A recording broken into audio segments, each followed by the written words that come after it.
itu juga formulir yang nanti Anda isi. Formatnya ada juga di lampiran, nanti saya jelaskan. Ya. Nah, skenario dan analisis pengendalian risiko juga sama. Ada tabel analisis pengendalian risiko.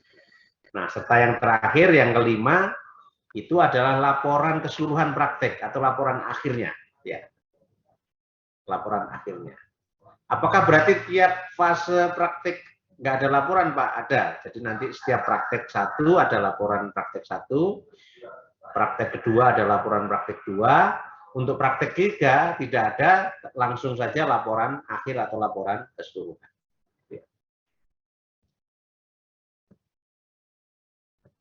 Nah,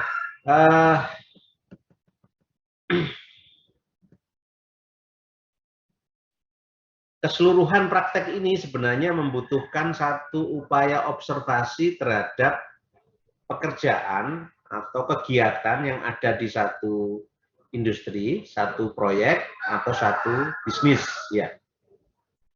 Jadi, karena situasi pandemi, maka kemungkinan memang akan kesulitan untuk mengambil data primer. Tapi kalau memungkinkan, tidak apa-apa.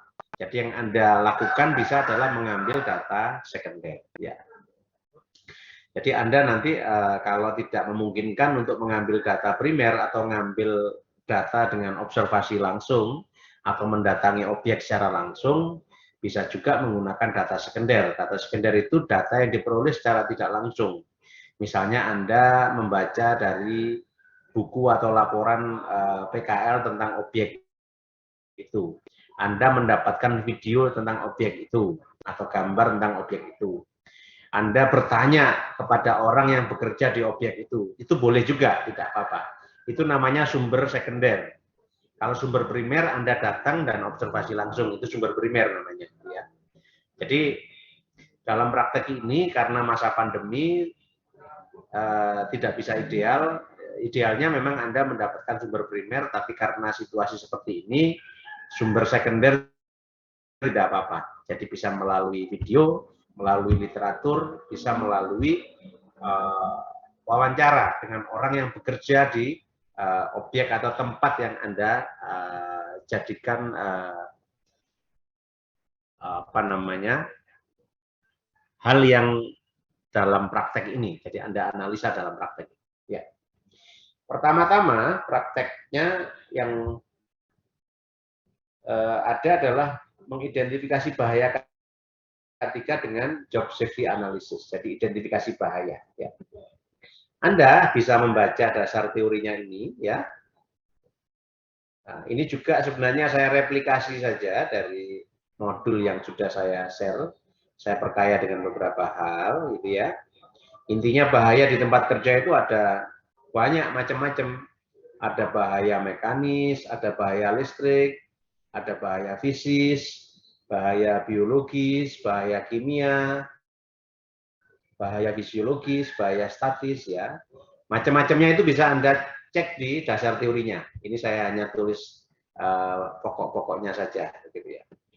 Nah, selanjutnya adalah Anda membuat apa namanya, job safety analysis, ya. Nah, di dalam membuat job safety analysis ini ada beberapa langkah yang perlu Anda lakukan. Jadi saya tulis di sini ada sekitar 4 langkah utama, ya. Oke, langkah pertama adalah tentukan jenis pekerjaan, ya. Penentuan jenis pekerjaan ini dengan mempertimbangkan misalnya jenis pekerjaan itu pekerjaan yang baru. Bisa juga pekerjaan itu pekerjaan yang berbahaya berdasarkan laporan kecelakaan. Bisa juga merupakan pekerjaan yang ditinjau ulang K3-nya. Ini dalam praktek seperti itu biasanya. Atau pekerjaan yang dianggap bahaya. Ya. Dianggap, jadi belum pernah ada kecelakaan, jadi masih dianggap saja. Kalau sudah kecelakaan, jadi pekerjaan yang berbahaya. Atau juga pekerjaan pada umumnya. Ya. Misalnya begini, Anda ingin menganalisa resiko K3 di tempat cuci mobil, gitu ya. tempat pencucian mobil. Jenis pekerjaannya apa aja, itu loh. Di situ ada misalnya secara garis besar pekerjaan persiapan nyuci mobil, ya. Ada yang kedua pekerjaan nyuci mobilnya itu sendiri. Yang ketiga ada pekerjaan pasca nyuci mobil, ya. Betul nggak, Filippo, itu? Kalau orang nyuci mobil itu kan ada pra nyuci mobil itu kan ya dipindahin, ya diletakkan kepada tempat yang benar supaya nanti dongkrak hidroliknya itu pas, gitu kan ya. Ya, Pak. Kemudian nyuci mobilnya itu sendiri. Yang ketiga pasca nyuci mobil itu kan dilap, dipindahin, ya macam-macam lah. Kemudian dibuka dalemannya, kemudian dikasih apa namanya penyedot debu, ya macam-macam lah itu kan ya. Nah, itu bisa Anda lakukan. Jadi jenis pekerjaannya itu adalah misalnya pekerjaan sebelum pencucian mobil. Yang kedua pekerjaan pencucian mobil. Yang ketiga pekerjaan setelah pencucian mobil. Nah, di dalam pekerjaan sebelum pencucian mobil itu ada beberapa kegiatan. Dirinci kegiatan ini. Ini yang langkah kedua, uraikan tahapan pekerjaan itu. Jadi orang itu sebelum menaruh mobil itu di dongkrak hidrolik, itu ada prosedurnya, iya kan? Sebelum dicuci itu apa aja yang dilakukan. Nah, itu yang Anda urai tahapan pekerjaannya. Panduannya ada beberapa hal di sini. Kalau Anda tidak tahu, berarti Anda juga harus misalnya mengikut sertakan orang ahli atau kira-kira orang yang memang biasa melakukan pekerjaan itu. Jadi Anda bisa tanya, bisa konfirmasi, bisa wawancara gitu ya.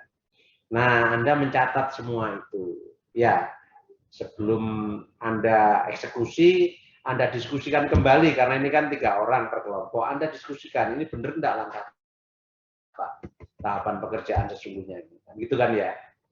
Nah, setelah ketemu di tahap kedua ini, kamu sudah menguraikan tahapan pekerjaan. Nah, yang ketiga ini Anda mengidentifikasi potensi bahayanya ini apa, gitu ya. Ya, misalnya orang nyuci mobil, pas nyuci mobil, itu potensi bahayanya apa, gitu misalnya. Dia pakai sabun, bisa iritasi kulit, gitu ya. Kalau dia nggak pakai APD ya, tangannya itu ya. Waktu dia memindahin mobil, dia masang dongkrak itu, ya. Apa yang terjadi itu juga bisa dicek potensi bahaya yang ada, ya. Nah, potensi-potensi bahaya itu dicatat di lembar kerja yang sudah disiapkan yang ada di dalam formulir CSA itu. Nah, setelah itu dilakukan di langkah ketiga, yang langkah keempat ini Anda istilahnya menetapkan ya atau mengambil keputusan pengendalian bahayanya itu bagaimana. Ya, kalau tidak mungkin menghilangkan sama sekali, apakah bisa dimungkinkan misalnya mengurangi dengan mengubah prosedur kerja, frekuensi kerjanya diperbaiki, atau juga pengendaliannya melalui APD atau alat pelindung diri. Nah, di bagian selanjutnya nanti Anda akan lihat bagaimana hierarki pengendalian sebuah risiko itu. Ya. Oke, nah ini contoh job safety analysis untuk proses pengelasan. Jadi Anda membuat CSA dengan format gambar 2 ini, ya. Jadi sebelum pengelasan itu ada tahap mempersiapkan alat yang dibutuhkan. Potensi bahayanya bisa kalau Anda buru-buru bisa terbentur mesin las. Potensi bahayanya. Ya, resikonya atau identifikasi bahayanya ya Anda terluka memar. Tindakan pencegahannya bagaimana? Ya Anda di bengkel las itu pakai safety shoes. Terus yang kedua ya Anda kalau kerja ya harus fokus, konsentrasi. Makanya biasanya ada kalau di area pekerjaan itu ada semacam briefing sebelum bekerja itu supaya untuk memfokuskan para pekerja itu nggak ngelamun, nggak ngelantur gitu ya. Kalau ngelamun, ngelantur ya terjadi kecelakaan yang tidak diinginkan. Ya. Nah, di dalam praktek ini ya,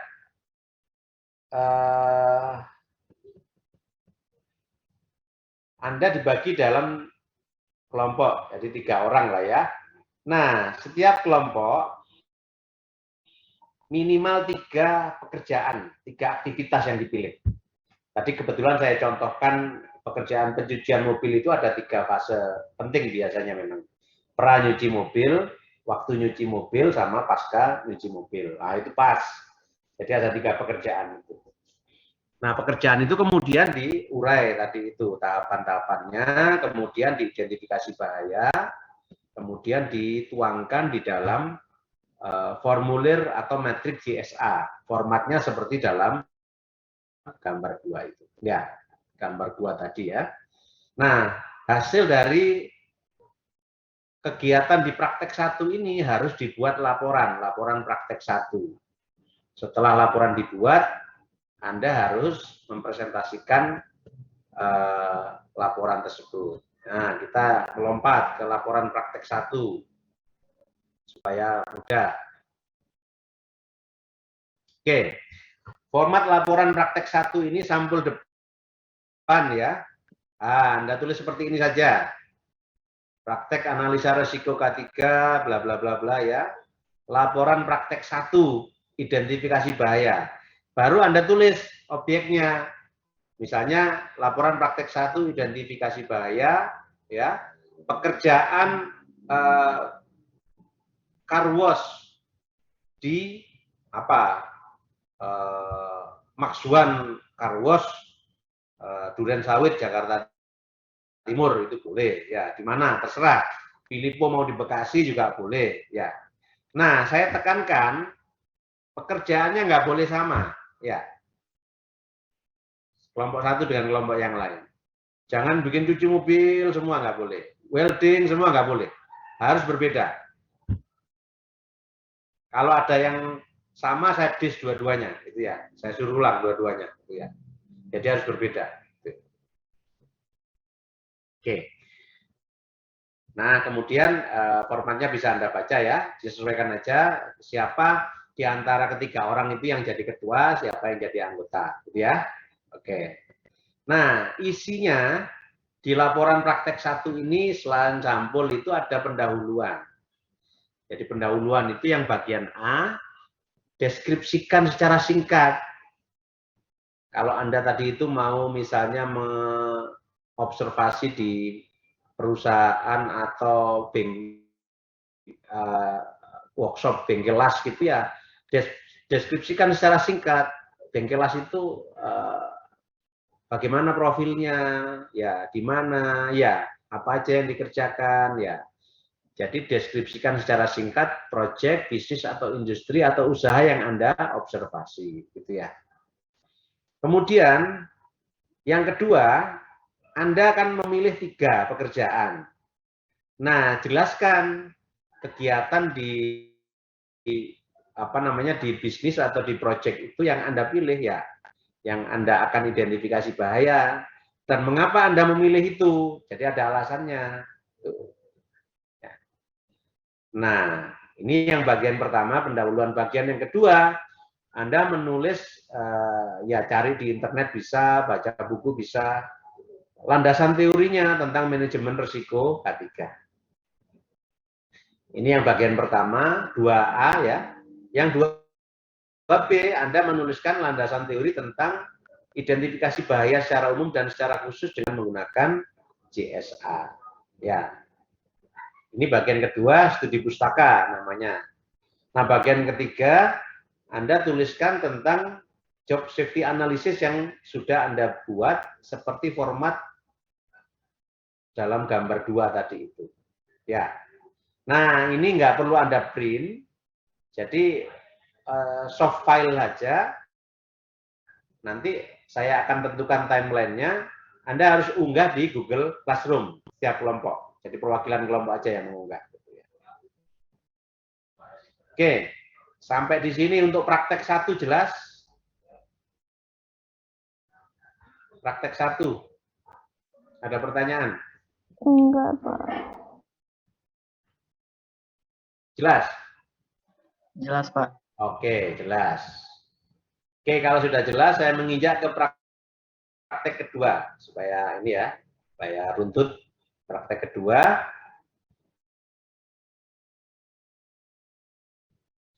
Anda melakukan risk assessment. Ya, risk assessment. Risk assessment ini prinsipnya ada sebenarnya berbagai metode atau cara. Tapi yang saya arahkan di sini adalah Anda menggunakan ya cara metrik dengan acuan standar AS-NZS 4360 ya. Jadi prinsipnya risiko itu kan Anda nyari likelihood-nya dan severity-nya. Likelihood itu frekuensi atau probabilitas kemunculan itu. Kalau severity itu consequence atau keparahan. Akibatnya itu sejauh mana. Nah, di dalam skala standar AS-NZS ini sudah diberikan. Jadi untuk tingkat probabilitas atau likelihood atau frekuensi, itu kalau tingkatnya 5 itu dapat terjadi setiap saat. Kalau tingkatnya itu 1, berarti hampir tidak pernah atau sangat jarang terjadi. Jadi di tabel 1 ini sudah kita bisa lihat skala likelihood-nya pada standar AS-NZS. Untuk severity atau keparahan, ini kalau levelnya itu level 3 misalnya, moderat ya. Jadi kerugian nya sedang, perlu penanganan medis, kerugian finansialnya cukup besar. Mohon maaf, yang finansial sedikit ini sebenarnya masuk di minor ya. Yang 2 ini minor, cedera ringan, kerugian finansial sedikit. Jadi typonya yang kurang bagus ini. Nah, bagaimana kalau misalnya level 5 atau tingkat 5? Ini katastrofik. Jadi menimbulkan kematian. Ya. Lebih dari 1 orang, kerugiannya sangat besar. Ya. Nah, ini tabel kedua skala severity ya. Nah, dari sini kemudian kita harus melihat risk metriknya. Jadi severity sama likelihood tadi itu dituangkan di dalam matrik, ketemunya di mana. Misalnya skala keparahannya itu adalah 2, skala frekuensinya itu 3. Jadi likelihood-nya itu 3, severity-nya 2. Ketemu di M yang kuning ini, moderat. Kalau moderat berarti risiko moderat. Perlu ditetapkan tanggung jawab penanganan. Ya, jadi ada kategori-kategorinya. Kalau E itu risiko tinggi, ekstrim. Kalau H itu risiko tinggi, higher. Ya, M medium, L lower. Ya. Jadi sudah ada ini semua. Nah, Anda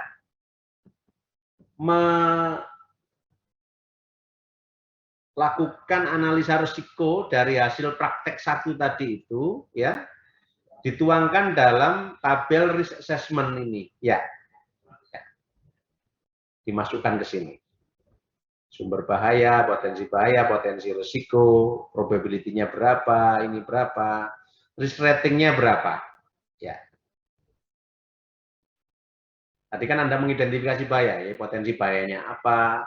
Potensi risiko ini sebenarnya saya tadi itu sama dengan kalau di JSA itu identifikasi bahayanya, jadi potensi risiko sama. Jadi istilahnya aja agak beda ya. Nah, nanti semua aktivitas atau kegiatan pekerjaan yang Anda pilih di praktek 1 tadi itu harus dibuat risk assessment-nya itu.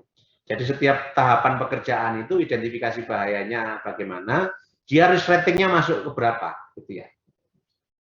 Dia moderat atau ekstrim atau lower gitu ya.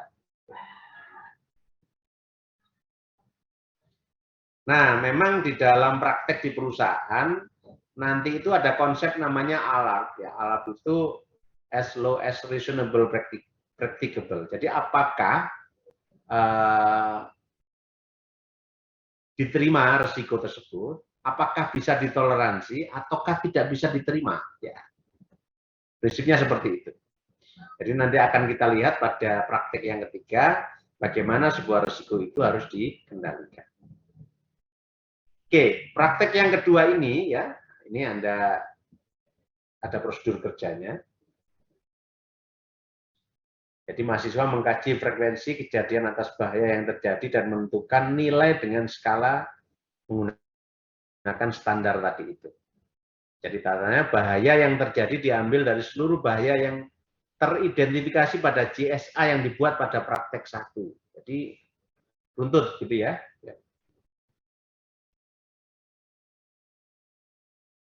Anda bisa baca ya. Nah, kalau sudah jadi nanti ya, matrik risikonya seperti dalam tabel 4 ini contohnya,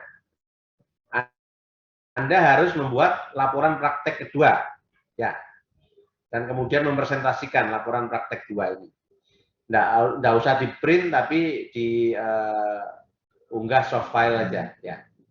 Nah, laporan praktek 2 itu formatnya seperti ini. Jadi ada penambahan. Jadi sampul depan tentu harus menyesuaikan ya. Tinggal menyesuaikan laporan praktek 2 penilaian risiko. Yang lainnya sama ya. Nah, di isinya sampul depan sama pendahuluan sama dengan laporan praktek 1. Ya. Kemudian yang bagian kedua itu ada penambahan bagian C. Bagian A dan B itu sama dengan laporan praktek 1. Jadi tinggal Anda copy paste saja. Jadi Anda tinggal tulis bagian C. Ya. Kemudian yang bagian 3, laporan, identifikasi bahaya dengan JSA, itu sama dengan laporan praktek 1. Jadi tinggal copy paste saja. Ya. Nah, Anda kemudian harus mengisi yang di penilaian risiko. Jadi tinggal nulis tabel risk assessment saja. Ya. Jadi jelas ya, ini untuk lampiran 2 atau format laporan praktek 2. Kalau ada pertanyaan, silakan.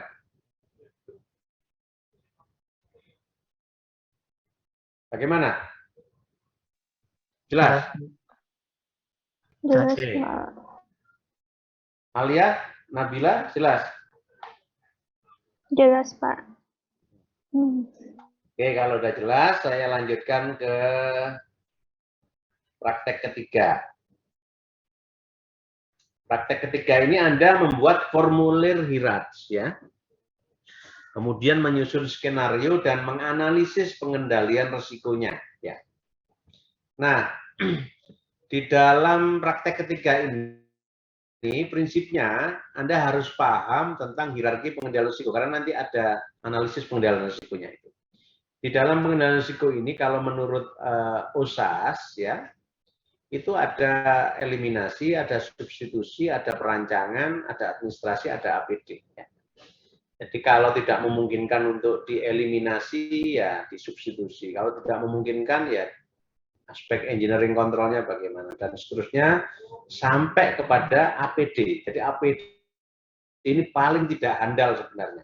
Jadi tingkat kehandalan maupun tingkat proteksinya itu, APD ini paling rendah. Jadi paling tinggi, kalau bisa ya eliminasi atau substitusi. Cuman kan tidak semuanya bisa dilakukan eliminasi atau substitusi. Anda misalnya mau mengganti mobil dengan kendaraan apa, susah juga, gitu ya. Paling substitusi. Anda naik kereta, cuman kan ada kelemahan. Dia tidak bisa point to point kereta itu. Jadi tertentu saja point to point yang kita inginkan. Jadi poinnya ya Anda harus misalnya ke Bandung naik kereta, ya Anda tiba di stasiun Bandung. Pergi ke tempat yang lain, ya Anda harus pindah mode transportasi. Nah, tapi kereta lebih aman dibanding Anda pakai kendaraan sendiri. Nah, tapi keuntungannya pakai kendaraan sendiri, Anda lebih fleksibel. Jadi memang selalu ada trade-off atau ada dilema. Nah, itu yang menjadi persoalan, gimana kita mengendalikan risikonya. Kalau tidak bisa, ya kepaksa kita harus pakai jalan yang paling minim ya pengaturan administratif dan juga APD. Itu ya.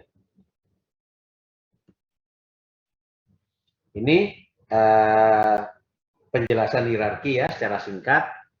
Eliminasi itu eliminasi sumber bahaya. Substitusi itu penggantian. Perancangan berarti memodifikasi ya, modifikasi. Misalnya kalau di laboratorium kimia Anda praktek, itu bahan-bahan kimia dan zat-zat kimia itu sangat berbahaya lah ya, toksin, racun, segala itu.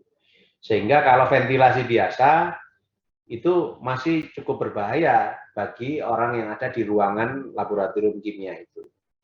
Sehingga dibuat exhaust secara khusus biasanya gitu, kalau untuk bahan-bahan kimia tertentu itu. Sehingga tidak menyebar ke seluruh ruangan, lebih terkonsentrasi dan bisa segera dialirkan keluar. Nah, desain dari ventilasi secara khusus itu upaya perancangan, ya. Jadi merancang secara khusus pembuangannya itu. Sama kalau di dapur di rumah-rumah tangga masyarakat Indonesia, di perkotaan itu sebagian besar karena tempatnya sempit, gangnya berdempet-dempetan begitu, pembuangan untuk asap dapurnya itu diarahkan biasanya ke atas gitu ya, jadi tidak menyebar ke samping ya, itu dibuat cerobong secara khusus dan seterusnya. Jadi itu bagian dari rekayasa. Ya. Nah, prinsip dari pengendalian risiko itu kalau di dalam K3 yang memungkinkan ya, jadi sebenarnya menurut standar ISO itu pengendalian risiko secara generik itu Anda bisa mengurangi frekuensi, mengurangi keparahan ya. Anda juga bisa menanggung risiko yang tersisa ya. Anda juga bisa menghindarkan risiko. Tetapi yang paling apa ya? Bisa dilakukan untuk kaitannya dengan K3 adalah yang kedua dan ketiga. Jadi mengurangi kemungkinan, jadi reduce likelihood, kemudian reduce consequence ya. Jadi mengurangi konsekuensi kejadian. Ini gambar 5 ini kita bisa lihat ya. Nah, langkah kerjanya Anda di praktek 3 ini Anda membuat formulir HIRAT ya. Formulir HIRAT ini ada di lampiran 3.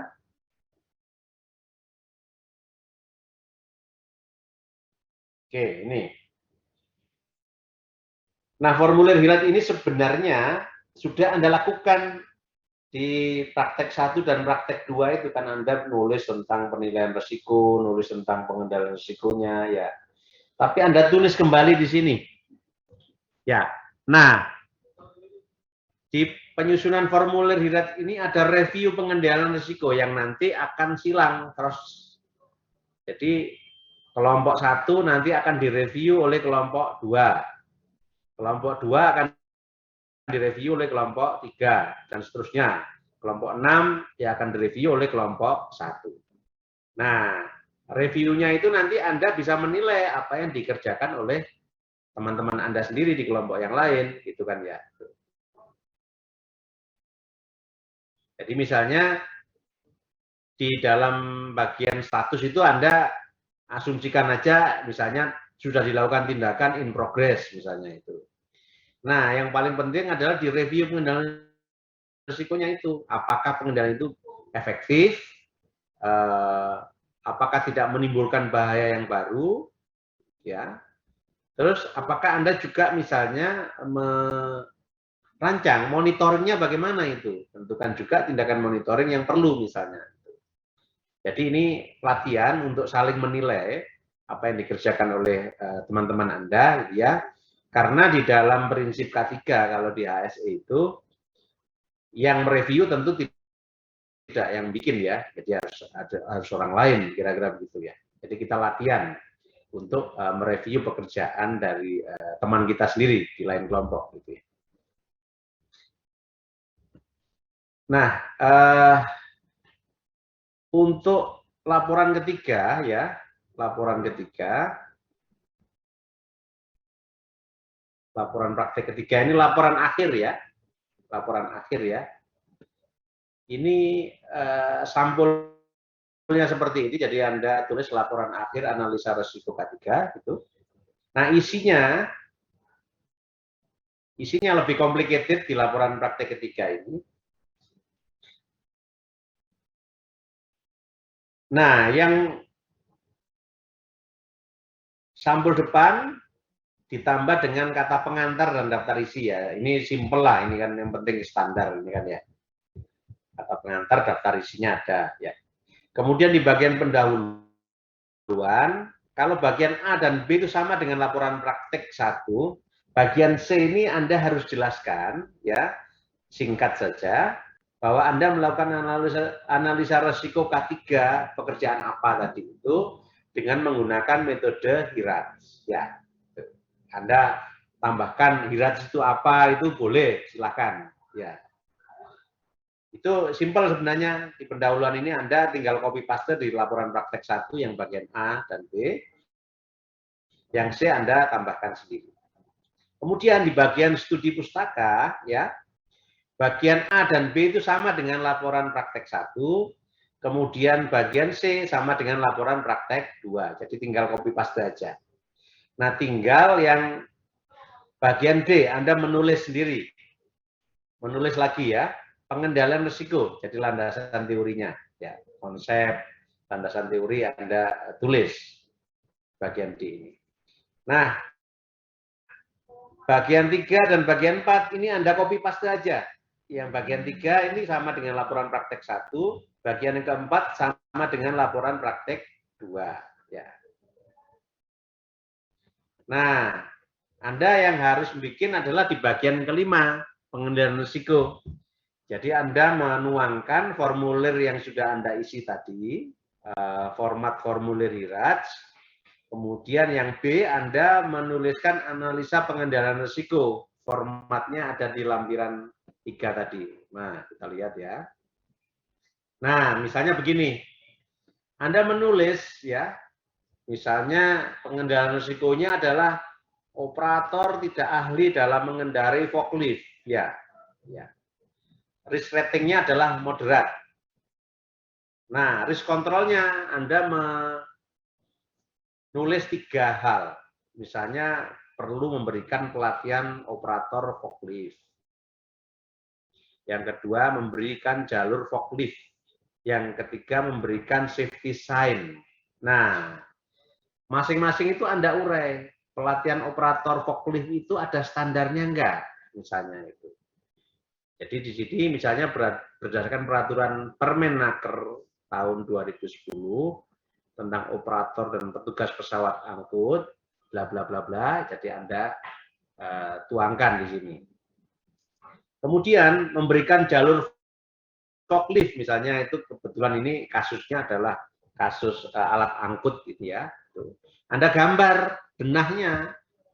Anda misalnya kalau merekomendasikan jalur, misalnya jalur aman di laboratorium, ya Anda gambar layoutnya, Anda kasih rekomendasi, analisisnya itu seperti ini, kenapa saya merekomendasikan ini. Gitu kan. Nah, kemudian safety sign, Anda nulis safety sign apa, gitu ya. Karena safety sign itu banyak sekali, modelnya secara visual itu bagaimana, itu Anda bisa tayangkan di sini, Anda bisa rekomendasikan safety sign yang seperti ini. Sehingga mudah terbaca, orang juga tidak kesulitan memahami, gitu ya. Jadi di analisa pengendalian risiko ini Anda bikin tabel seperti ini, tabel analisa pengendalian risiko. Ini nanti yang Anda tuangkan di dalam bagian kelima, 5B. Tuliskan analisa pengendalian risiko, format seperti dalam lampiran ketiga. Nah, di dalam laporan ini karena Anda laporan akhir, Anda harus memberikan penutup, berikan kesimpulan dan saran atas langkah praktek 1, 2, dan 3 yang Anda lakukan tadi. Kemudian dilengkapi dengan daftar pustaka, Dan lampiran yang diperlukan, kalau misalnya ada dokumentasi foto, silahkan ada, itu kan ya. Dan lain-lain, misalnya ada protap di prosedur kerja di tempat observasi yang Anda lakukan, silahkan dilampirkan, gitu ya. Jadi dokumentasi foto dan lain-lain yang diperlukan. Kira-kira ada pertanyaan untuk yang praktek ketiga ini?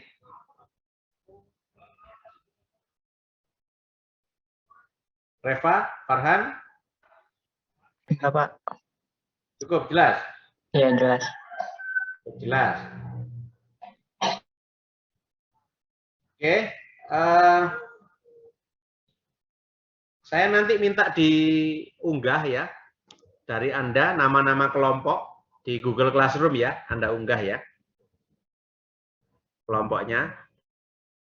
Jadi kalau misalnya Alia Nabila sama siapa kelompoknya? Saya tanya.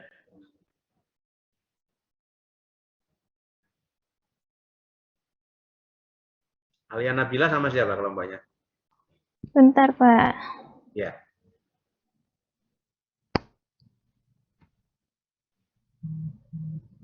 Sama Kak Davatur sama Kak Anissa. Oke. Regina? Regina? Regina sama siapa kelompoknya? Saya sama Arda sama Alvin, Pak. Siapa? Saya sama Arda sama Alvin, Pak. Oh, Alvin. Yuda? Yuda sama siapa kelompoknya? Sama Taufan sama Alfian, Pak. Oke, ya. Oke, nanti diunggah di Google Classroom ya, nama-nama kelompoknya.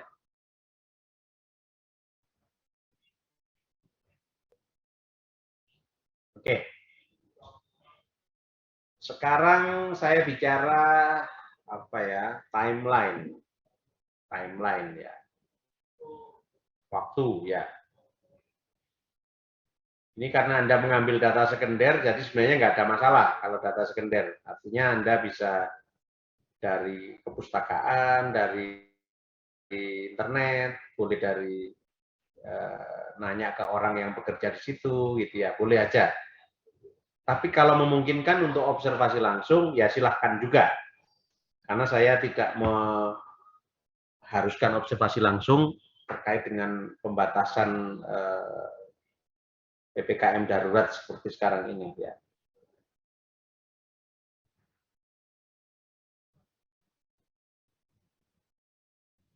Oke. Untuk timeline, untuk praktek 1, ya, praktek 1 itu Anda harus presentasi diunggah ya, dan presentasi tanggal 10 Juli. Karena praktek 1 ini yang paling menentukan awal itu. 10 Juli. Kalau praktek 1 sudah, praktek 2 sebenarnya lebih simpel ini.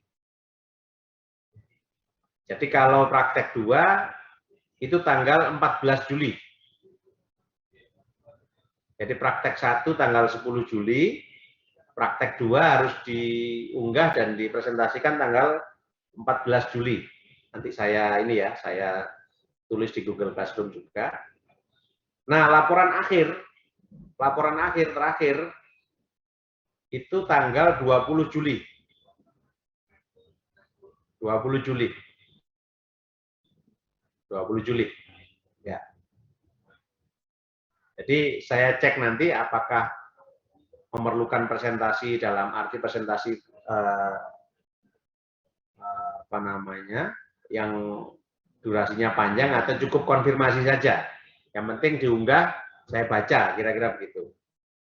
Cuman kalau dari beberapa pengalaman lebih enak memang tetap ada konfirmasi supaya ada beberapa mekanisme evaluasi yang kokoh dan standar. Saya bisa memberikan feedback juga pada Anda. Gitu ya. Jadi ini semua hasil pekerjaan itu diunggah di Google Classroom perwakilan kelompok ya. diunggah supaya kelompok yang lain juga bisa mengetahui. Nah, nanti perkembangan fase berikutnya akan saya lihat di laporan praktek 1 tanggal 10 Juli itu. 10 Juli berarti kalau memungkinkan Anda harus mengunggahnya itu 9 malam ya. Jadi tanggal 10-nya itu saya sudah bisa membaca laporan Anda gitu. 9 malam ya. Nanti saya tulis di Google Classroom timeline dari kegiatan praktik Anda ini. Jadi kalau dikerjakan sendiri ya tentu akan berat, tetapi kalau kelompok bertiga akan lebih terkurangi beban masing-masing orang dengan catatan ya semuanya harus bekerja, tidak nitip ke temannya gitu ya. Paling tidak ada pembagian tugas yang jelas lah di antara kalian. Ada pertanyaan Reva? Atau yang lain? Ya Pak, udah cukup jelas. Cukup jelas ya. Eufrasia? Yani? Jelas, Pak. Jelas ya. Oke. Filipo ada pertanyaan? Siap, jelas Pak. Oke. Regina ada pertanyaan? Enggak. Oke. Oke, kalau tidak ada pertanyaan, saya akhiri penjelasan dan perkuliahan kita pada sore hari ini. Saya tetap membuka ruang pertanyaan kalau Anda kurang jelas di dalam pengerjaan tugas pada proses Anda pengerjaan di laporan praktek 1, Anda bisa tanya atau chat di Google Classroom gitu ya. Saya nanti akan jawab supaya yang lain juga mungkin bisa membaca jawaban itu dan barangkali juga berguna buat teman-teman Anda sekalian. Gitu ya dari saya. Oke, makasih. Kalau demikian saya akhiri kuliah dan penjelasan sore hari ini terkait dengan praktik analisa risiko K3. Mudah-mudahan dikerjakan dengan sebaik-baiknya ya, karena ini Anda berlatih. Jadi saya kasih tahu tadi ke Filipo dan kawan-kawan ya, bahwa skripsi kalau Anda lihat terkait dengan K3, salah satunya banyak yang dipakai itu adalah dengan metode Hirats. Ya. Analisa risiko K3 di mana dengan metode Hirats. Jadi kalau Anda bisa mengerjakan ini dengan baik, ya sebenarnya Anda sudah masuk ke standar orang mengerjakan skripsi, kira-kira begitulah itu. Cuman ini dikerjakan bareng-bareng dengan arahan dari saya secara jelas. Kalau Anda skripsi itu kan dilepas, Anda mau milih judul apa, Anda selesaikan sendiri judul itu, kira-kira begitu. Ya. Nah, paling tidak Anda berlatih sekarang membuat satu karya tulis yang utuh, meskipun dengan kelompok, tetapi tetap saya rasa akan berguna juga. Sebagaimana halnya saya tugaskan di mata kuliah yang lain seperti penyuluhan, itu juga saya bikin lumayan komplit gitu ya. Ya mudah-mudahan dengan seperti itu bisa berlatih gitu ya. Standar paling tidak Anda sudah punya pengalaman, punya portfolio untuk mengerjakan itu sehingga Anda confident ya. Kita harapkan Anda bisa siap ketika satu saat Anda memerlukan ya keahlian atau kompetensi itu. Demikian dari saya, kurang lebihnya mohon maaf. Selamat sore, selamat mengerjakan tugas. Assalamualaikum warahmatullahi wabarakatuh. Assalamualaikum warahmatullahi wabarakatuh. Terima kasih Pak. Selamat sore Pak. Terima kasih Bapak, selamat sore.